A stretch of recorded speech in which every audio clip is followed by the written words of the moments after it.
North Korea इकलौता ऐसा country है विश्व में जहां पर अगर कोई नागरिक देश छोड़ करके जाना चाहता है तो वो राज्य के परमिशन के बगैर नहीं जा सकता है, और अगर वो ऐसा कुछ करता है तो फिर उसके खिलाफ जेल जो है वो करा जाएगा, और यहाँ तक कि उसको पब्लिक एग्जीक्यूशन भी करा जा सकता है।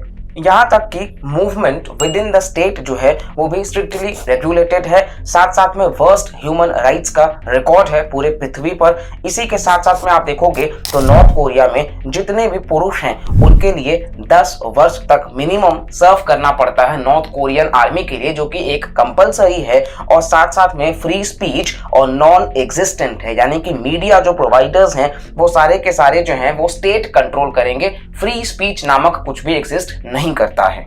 तो इन सब यातनाओं को झेलने के बाद में अगर कोई इंसान नॉर्थ कोरिया में रह रहा है और वह वहां से भागने की कोशिश करता है तो ये ऑलमोस्ट इम्पॉसिबल है। आइए जानते हैं इस वीडियो में कि आखिरकार ये एस्केप करना इतना इम्पॉसिबल ही क्यों है। तो 2017 की बात कर लें, एमनेस्टी इंटरनेशनल ने एक डेटा बताया था कि जिसमें 2 लाख पॉलिटिकल प्रिजनर्स जो हैं वो लगभग पूरे देश में सारे कैंप्स में पकड़े गए हैं, जो कि नॉर्थ कोरिया को छोड़ करके भागने की कोशिश कर रहे थे। साथ साथ में आप देखोगे यूनाइटेड स्टेट्स का जो स्टेट डिपार्टमेंट है उन्होंने भी बताया कि 2 वर्ष का एक बच्चा जो है उसको लाइफ इम्प्रिजनमेंट जो है वो सेंटेंस कर दिया गया वर्ष 2009 में, और उसका कारण जो है वो ये बताया गया कि उसके जो पेरेंट्स हैं उनके पास से बाइबल जो है वो पकड़ा गया था। अब आप देखोगे तो कहीं ना कहीं क्रिश्चियनिटी में ये सबसे बड़ा किताब है, लेकिन आप देखोगे नॉर्थ कोरिया वो कंट्री है जहां पे न फॉरेन मीडिया रोल प्ले करता है न फॉरेन कोई किताबें, तो इस वजह से उस पर भी नियंत्रण है। ओटो वार्म्बियर करके एक अमेरिकन पुरुष हैं जो कि नॉर्थ कोरिया विजिट कर रहे थे एक टूरिस्ट की तरह 2016 में, और उनको अरेस्ट कर लिया जाता है जब उनके ऊपर ये आरोप लगाया जाता है कि वो एक प्रोपागेंडा पोस्टर जो है वो उस होटल के दीवारों से चोरी करते हैं, और इस जुर्म के लिए उनको 15 साल का जेल जो है वो अनाउंस कर दिया जाता है। और उसी बीच आप देखोगे तो उनका स्वास्थ्य बहुत ज्यादा खराब होने की वजह से उनको वापस यूएस डिपोर्ट कर दिया जाता है, जहां पर कुछ ही दिनों में उनकी मृत्यु हो जाती है because of vegetative state condition. यानी कि कुल मिलाकर के जो फॉरेनर्स भी हैं उनके ऊपर भी हाई सर्विलांस है, और साथ साथ में अगर जरा सा भी कहीं चूक होता है तो फिर ऑन द स्पॉट वो गोली भी मार देते हैं। नॉर्थ कोरिया उन चुनिंदा कंट्रीज में से है जहां पर पब्लिक एग्जीक्यूशन आज भी लीगली वैलिडेटेड है इन 2023, जिनमें नॉर्थ कोरिया के साथ में ईरान, सऊदी अरेबिया और सोमालिया भी शामिल है। किम डायनेस्टी को बिलोंग करने वाला नॉर्थ कोरिया आप देखोगे तो सी ऑफ जापान और येलो सी से घिरा हुआ है ज्योग्राफिकली, और साथ साथ में अब यहाँ से अगर कोई भागना चाहे तो फिर आप देखोगे कि नॉर्थ कोरिया की जो नेवी है वो एक्टिव रहती है, और इस वजह से वो भाग नहीं सकते हैं। नाउ इससे सबसे आसान जो ऑप्शन बचता है वो है साउथ कोरिया, क्योंकि साउथ कोरिया जो है वो डेवलप्ड भी ज्यादा है और साथ साथ में वेल्दियर भी है नॉर्थ कोरिया के कंटेक्स्ट में।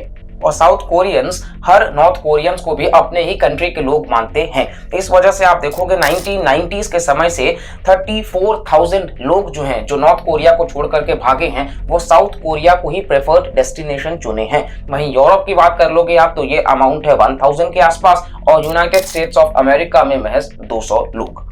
हालांकि ये सब कुछ इतना आसान नहीं है, क्योंकि आप देखोगे नॉर्थ कोरिया और साउथ कोरिया के बीच में 38 पैरेलल लाइन है, जो कि आप देखोगे ये डीमिलिटराइज्ड जोन है, यानी कि वर्ल्ड में सबसे ज्यादा मिलिट्री की तैनाती यहीं पर है। इस वजह से नॉर्थ कोरिया के 75,000 सोल्जर्स, वहीं साउथ कोरिया के 4,50,000 सोल्जर्स और यूनाइटेड स्टेट्स के भी 20,000 सोल्जर्स वहां पर तैनात हैं। तो इन सबको पार करके आगे बढ़ पाना अगेन एक बहुत बड़ा चैलेंज होता है। नॉर्थ कोरिया के नॉर्दर्न बॉर्डर्स की बात कर लेते हैं तो ये चाइना और रशिया के साथ में बॉर्डर साझा करते हैं, जहां ये रशिया के साथ में तो महज 17 किलोमीटर्स का बॉर्डर शेयर करते हैं, वहीं चाइना के साथ में 1300 किलोमीटर्स का वास्ट बाउंड्री जो है वो शेयर करते हैं। कि दोनों ही नेशंस के साथ में नॉर्थ कोरिया फ्रेंडली है, इस वजह से वहां पर मिलिट्री इनको एस्टैब्लिश नहीं करना पड़ता है, जहां पे ये साउथ कोरिया में उतना ही ज्यादा करते हैं। और इसी के साथ साथ में डिपोर्टेशन एग्रीमेंट भी साइन हुआ है, यानी कि अगर कल को कोई भी नॉर्थ कोरिया का इंसान चाइना या रशिया में जाता है तो फिर वो उस एक्स्ट्राडिशन ट्रीटी के तहत वापस से उस इंसान को नॉर्थ कोरिया में भेज देंगे। और आपको पता है कि अगर नॉर्थ कोरिया सरकार को पता भी चलेगा तो फिर एग्जीक्यूशंस भी उसके लिए अवेलेबल है। और इस लिस्ट में म्यांमार और लाओस भी शामिल है। हालांकि नॉर्थ कोरियंस जो हैं वो मंगोलिया, वियतनाम और थाईलैंड को प्रेफर करते हैं, जहां से फिर वो साउथ कोरिया का रूट अपनाते हैं। हालांकि आप देखोगे तो ज्योग्राफिकली यालू और ट्रूमन नदियां जो है वो चाइना और रशिया वाले रीजन से हैं, तो ये नदियां जनवरी से मार्च के टाइम पे जब आप देखोगे कि कहीं ना कहीं ये कम फ्रोजन होती हैं, तो ये एक प्रेफर्ड डेस्टिनेशन होता है, लेकिन डिपोर्टेशन एग्रीमेंट इसको सक्षम नहीं होने देता। 1991 में कोल्ड वॉर एंड होता है और यूएस और यूएसएसआर में आप देखोगे तो यूएस जीत जाता है और यूएसएसआर का डिसइंटीग्रेशन हो जाता है। और अब नॉर्थ कोरिया क्योंकि डिपेंडेंट होता है यूएसएसआर पे, तो फंडिंग नॉर्थ कोरिया को मिलना बंद हो जाता है, जिसके वजह से आप देखोगे अब वहां का इकोनॉमी, एग्रीकल्चर जो है वो अनसस्टेनेबल हो जाता है और नॉर्थ कोरिया में ग्रेट फेमाइन आता है इन द ईयर 1994 से 98 के बीच में, जिसमें एस्टिमेट्स बताते हैं कि 3.5 मिलियन डेथ्स होता है इसकी वजह से।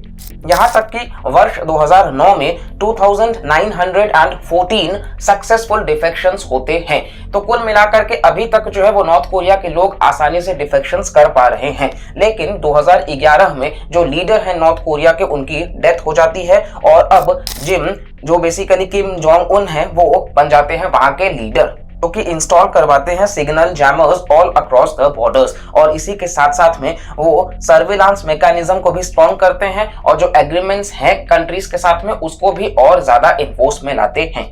और बेसिकली एक ब्रोकर चार्ज भी है, यानी कि आप ब्रोकर को देकर के नॉर्थ कोरिया से बाहर निकल सकते हो, लेकिन ये जो चार्ज है वो $8,000 से बढ़ते हुए 13,000 से 16,000 तक पहुंचा, जो कि आज के समय में $21,000 के आसपास में है। यानी कि एक इंसान को वहां से निकलने में इतना पैसा लगाना होगा। वहीं अगर आप देखोगे तो वो पूरे साल में सिर्फ $2,000 जो है वो अर्न करता है। तो इस वजह से जो ट्रेंड था वो काफी हद तक नीचे होता गया सक्सेसफुल डिफेक्शंस का, और मैलनरिस्ट जो लोग हैं वो बहुत ज्यादा है नॉर्थ कोरिया में, 42% जो है वो मैलनरिस्ट लोग हैं। और इसी वजह से आप देखोगे जब कोविड-19 आता है तो ये पूरा का पूरा लॉकडाउन लगा देते हैं और कोई भी नॉर्थ कोरिया का जो है वो बाहर नहीं जा सकता है और कोई बाहर का अंदर नहीं आ सकता है, क्योंकि ये मैलनरिस्ट लोगों का मारे जाने का सबसे ज्यादा खतरा होता है।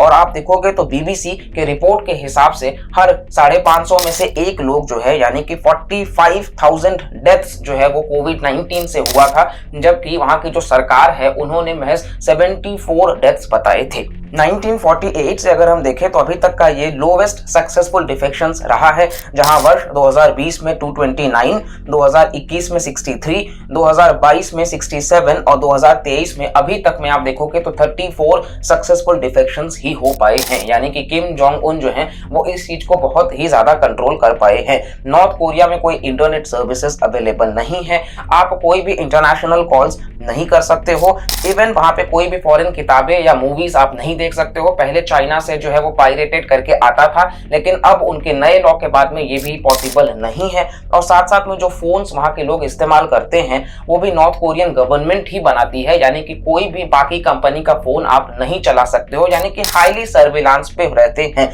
और अगर डाउट होता है तो फिर शूट एट साइट का ऑर्डर होता है और इस ऑर्डर को पारित भी कर दिया जाता है। इवन अभी भी आप देखोगे तो 1000 डिफेक्टर्स जो है वो चाइनीज जेल्स में हैं। साथ साथ में यूनाइटेड स्टेट्स का जो मोंटाना है वो फर्स्ट स्टेट बन चुका है जिसने टिकटॉक को बैन करा है। तो कुल मिलाकर के आप देखोगे ये पूरा का पूरा समीकरण बनता है। और नॉर्थ कोरिया साउथ कोरिया का जो टेंशंस है वो बेसिकली एक पोटेंशियल फ्लैश पॉइंट है फॉर वर्ल्ड वॉर 3। अगर आपको नहीं पता है तो हमारे चैनल पर इसको लेकर के हमने एक डिटेल्ड वीडियो करा है वर्ल्ड वॉर 3 प्लान को लेकर के, तो आप प्लीज इस वीडियो के बाद में उस वीडियो को जरूर चेकआउट करिएगा। और इस वीडियो को पूरा देखने के लिए thank you so much. Video पसंद आए तो प्लीज लाइक करिएगा, चैनल को सब्सक्राइब करिएगा, कमेंट करके भी जरूर बताइएगा और प्लीज मैक्सिमम लोगों तक शेयर करिएगा। और आप सबसे रिक्वेस्ट है कि आप वीडियो को जब आप देख रहे हैं पसंद आ रहा है तो सब्सक्राइब कर लीजिए, क्योंकि मेजोरिटी ऑफ द लोग जो है वो वीडियो को सब्सक्राइब नहीं करते हैं। तो चलिए मिलते हैं अगले वीडियो में ऐसे ही ग्रेट कंटेंट के साथ में। तब तक के लिए bye bye, take care and जय हिंद।